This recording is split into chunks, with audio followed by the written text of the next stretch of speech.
Bonjour, je suis Yomogurum. Renault va de nouveau fabriquer un pick-up. Mais cette fois, ce n'est pas un pick-up ordinaire. Même le nom est percutant, Niagara. Cette voiture, qui porte un nom aussi puissant qu'une cascade, a d'abord été présentée comme concept car en 2023. Vous vous souvenez de cette nouvelle, n'est-ce pas? J'ai été surpris par le design. C'est parce que cela était complètement différent de l'image de Renault que nous connaissions jusqu'à présent. Le concept Niagara avait une apparence très agressive, comme si on avait mélangé une voiture de rallye et un pick-up. Quand le concept a été dévoilé, beaucoup se demandaient si ce véhicule sortirait vraiment. C'est ce qu'on pensait. En général, on fabrique un concept car très stylé. Souvent, une fois en production de masse, le véhicule devient banal. Mais cette fois, Renault a enfin dévoilé le teaser du modèle de série du Niagara. Ce n'est pas une révélation complète. Seule la partie arrière a été dévoilée, et ce qui est surprenant, c'est que le nom reste Niagara, et que le design est presque identique au concept. Renault va donc retenter sa chance sur le marché des pick-up, n'est-ce pas? Mais vous savez, j'ai une question. Renault a déjà tenté sa chance sur le marché des pick-up dans le passé, n'est-ce pas? Ce véhicule, c'était le Renault Alaskan. Pourquoi Renault relance-t-il la fabrication d'un pick-up? Une marque européenne comme Renault se met soudainement à fabriquer des pick-up à partir de ce moment-là. Ça peut sembler un peu étrange. La raison, c'est qu'en Europe, le marché du pick-up n'est en fait pas si grand. En Europe, on est plus habitué aux berlines, aux hatchbacks, aux petits SUV, aux voitures électriques et aux fourgons utilitaires pratiques. Mais vous savez, Renault ne vise pas seulement le marché européen. En particulier, le marché sud-américain, qui est en dehors de l'Europe, est un marché très important. Sur les marchés sud-américains tels que le Brésil, l'Argentine ou la Colombie, les pick-up représentent bien plus que de simples utilitaires. En semaine, ils servent pour les trajets domicile-travail, le week-end pour les loisirs, et quand c'est nécessaire, ils font office de véhicules utilitaires ou de transport de marchandises, et parfois même pour des activités de loisirs comme le camping. En particulier, la récente stratégie mondiale de Renault renforce les modèles pour les marchés hors d'Europe, comme le fait aussi Hyundai dans notre pays. Le modèle clé de cette stratégie, c'est justement la Niagara. Alors, voyons à quoi ressemble la Niagara. Commençons par le design. Le concept Niagara, dévoilé pour la première fois en 2023, était tout simplement saisissant. Renault va vraiment fabriquer un tel véhicule. Dès l'avant, on voit que c'est complètement différent des autres modèles Renault.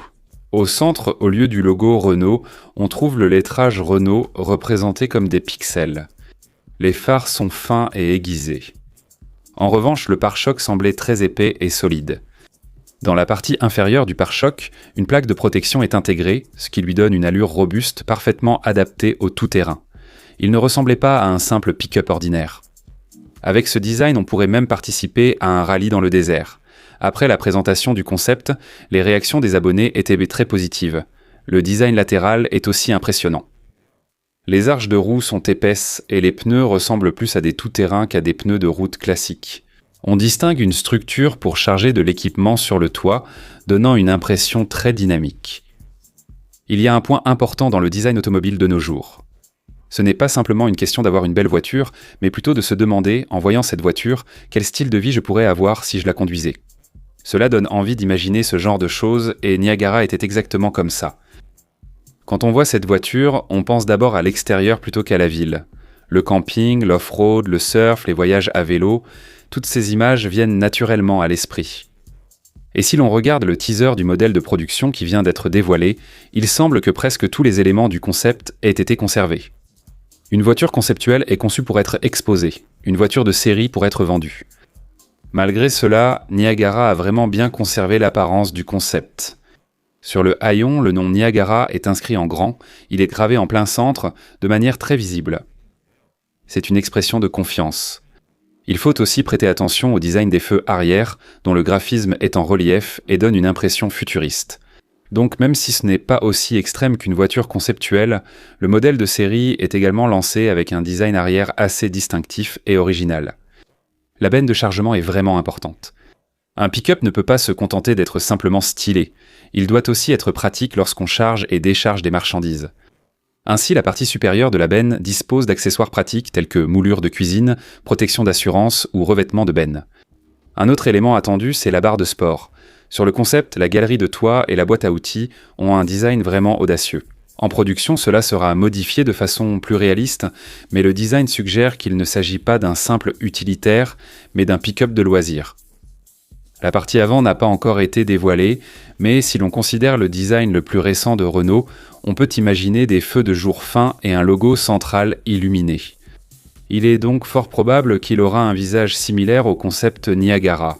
Personnellement, je me demande comment ils vont réussir à conserver l'intensité présentée par le concept. N'est-ce pas cela qui déterminera le destin du pick-up selon moi ? Je vais vous présenter les dimensions prévues et le groupe motopropulseur. Comme Renault n'a pas encore fait d'annonce officielle, j'ai rassemblé les informations provenant des communiqués officiels et des articles de presse étrangers. Tout d'abord, parlons de la taille. Il est très probable que la Niagara ne soit pas un grand pick-up. Elle est un peu différente des pick-up intermédiaires traditionnels comme le Ford Ranger ou le Toyota Hilux. On s'attend donc à un pick-up adapté à un mode de vie reposant sur une structure monocoque. Je vous ai déjà mentionné sa longueur d'environ 4,9 mètres, non ? Un pick-up de moins de 5 mètres est en fait un petit modèle. Même le Tasman lancé en Corée approche les 5,5 mètres, mais ce n'est pas un grand pick-up. L'empattement est estimé à 2,95 mètres. Avec cette taille, il convient aux routes nationales. Ce n'est pas trop grand pour être encombrant, ni trop petit non plus. Cela reste donc pratique pour circuler en ville. Comme il peut être utilisé pour un usage familial, si Renault Tokoré lançait ce véhicule, je pense qu'il recevrait un bon accueil. Le Tasman de Kia a récemment été lancé. Et chez KGM, même si c'est actuellement le Musso, il y avait le Rexton Sports et le Can. Si vous regardez les chiffres de vente, le Musso, c'est-à-dire le Rexton Sports et le Can, occupent la première place de façon incontestable. Qu'est-ce que cela signifie ? Dans le domaine des pick-up, la praticité est importante. De plus, les personnes qui utilisent un pick-up ne l'achètent point pas comme deuxième voiture. Pour ces raisons, sur le marché national, le prix tourne autour de 30 millions de wons, et avec les options réelles, il peut légèrement dépasser les 40 millions de wons. On peut dire qu'il s'agit d'un pick-up que les consommateurs peuvent acheter, et pour cet usage précis, il semble que le Niagara de Renault soit le véhicule idéal.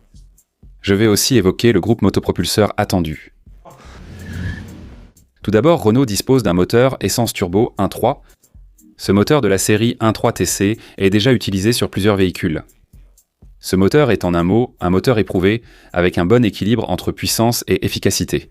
Son prix est également relativement bas. Et la chaîne de traction que j'attends avec impatience, c'est la chaîne de traction hybride. Dans le cas de Renault, ce système hybride U-Tech reçoit de très bonnes critiques. Il utilise 2 moteurs électriques pour réduire la consommation et offre une conduite fluide, similaire à une voiture électrique. Je pense que ces 2 versions seront probablement proposées. Les finitions supérieures seront probablement dotées d'une chaîne hybride et d'une transmission intégrale. Surtout quand on pense à l'utilisation d'un pick-up, la transmission intégrale est vraiment indispensable.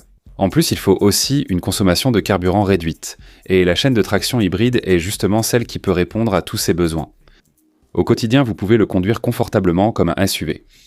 De plus, lorsque nécessaire, vous pouvez l'utiliser comme pick-up, ce qui est l'essentiel du Niagara. En conclusion, on peut dire que c'est une stratégie complètement différente de celle de l'Alaskan que Renault avait présentée auparavant.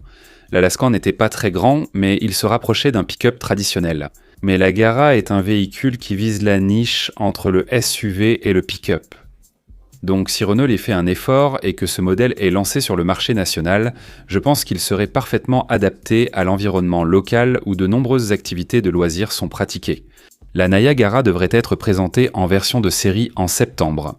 Si cela se concrétise, le pick-up Renault pourrait arriver sur le marché d'ici la fin de l'année ou l'an prochain, plus qu'environ 100 jours avant la présentation officielle, si elle a lieu. Je vous informerai vite des nouvelles sur la version de série de la Niagara. Pour recevoir la prochaine vidéo sans attendre, abonnez-vous à la chaîne et activez les notifications. Merci.